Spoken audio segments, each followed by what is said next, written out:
Hello, fourth graders, and welcome back. Last time we were together, we discussed some national holidays and some symbols of the United States that represent not only our great state of New Hampshire, but every state in the United States. Today, we're going to continue with our discussion of some more symbols and monuments that really recognize what it means to be American. It's going to be very important that you pay attention as we go through our next slides because you will be completing a Google form about the ones that we hear today. So let's get started. First, we're going to start with Independence Hall. You'll remember last time we were together, we discussed the Liberty Bell and how that was important. Well, the Liberty Bell is right here at Independence Hall. Independence Hall is the building where both the United States of Independence was debated and adopted. That means when we were looking to declare independence from Great Britain, they debated what the document should say, and ultimately it was signed there. Leaders met there on July 4th, 1776, and declared our country's independence from English rule. This building stands for freedom. Independence Hall stands for freedom. Our next symbol is the U.S. Capitol.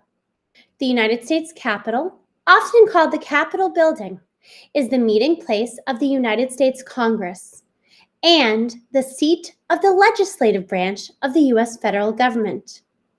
Remember, Congress has two parts, the Senate and the House of Representatives.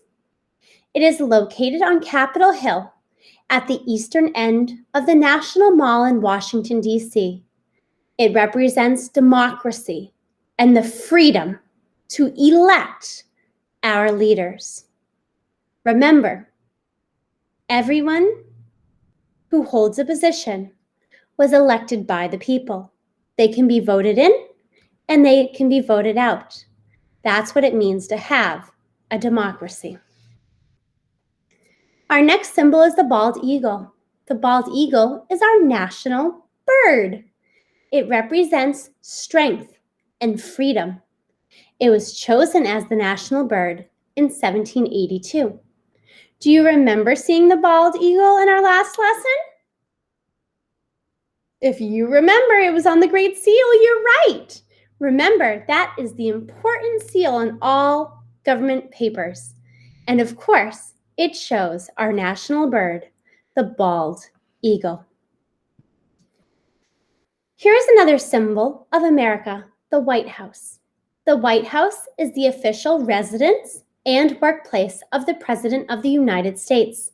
That means he or she not only works there, but they also live there. It is located at 1600 Pennsylvania Avenue, Northwest in Washington, D.C., and has been the residence of every U.S. president since John Adams in 1800. It symbolizes the presidency.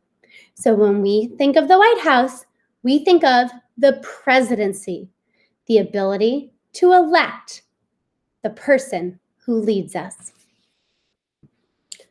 Here's one you may not know of, the Gateway Arch. The Gateway Arch, a monument in St. Louis, Missouri, that sits along the west bank of the Mississippi River. The Gateway Arch takes its name from the city's role as the gateway to the West during the westward expansion of the United States in the 19th century. It honors the bravery of the pioneers who settled the West. So when we think back to that time, all of the colonies were where we live on the eastern seaboard. And we had a president, James Madison, who had an idea called Manifest Destiny. He thought that the United States of America should reach from the East Coast all the way to the West Coast. Ultimately, we continued to gain land through various purchases and wars. Once we gained the land, the United States needed people to move out west and live on it to make sure it stayed in American hands. Pioneers would take their wagon and everything they owned and walk all the way out west. It would take them months and months and months, and it was a very hard and treacherous journey. So you can see why we have the Gateway Arch that honors the bravery of those pioneers who helped settle the West. Here is the Washington Monument. The Washington Monument is a monument within the National Mall in Washington, D.C., built to commemorate George Washington, once Commander-in-Chief of the Continental Army in the American Revolutionary War and the first President of the United States.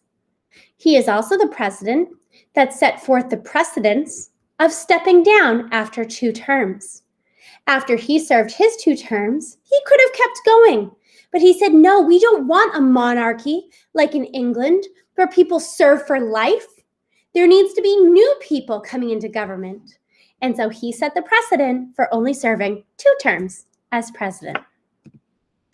Now we're going to show what we know. Think about the symbols we discussed. Use what we discussed to answer the forms in lesson number 1.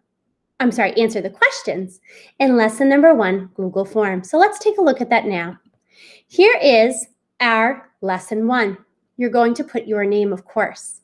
Here are our questions. Which symbol honors the leadership of the nation's first president? Independence Hall, the White House, the Washington Monument. Which symbol stands for freedom and is where leaders met on July 4th, 1776 to declare independence from England? Independence Hall, the U.S. Capitol, the White House. Which symbol represents democracy and the freedom to elect our leaders? The bald eagle, the U.S. Capitol, the White House. Which symbol represents the presidency? The bald eagle, the Washington Monument, the White House. Which symbol represents strength and freedom and was chosen as a symbol in 1782? The Gateway Arch, the bald eagle, the U.S. Capitol. And last but not least, which symbol honors the bravery of the pioneers who settled the West? The Gateway Arch, Independence Hall, the U.S. Capitol. Please make sure you complete your Google form. If you have any questions, feel free to check in with your teacher about that. That's all for today, 4th graders. I will see you next time as we explore more U.S. monuments. Until then, bye.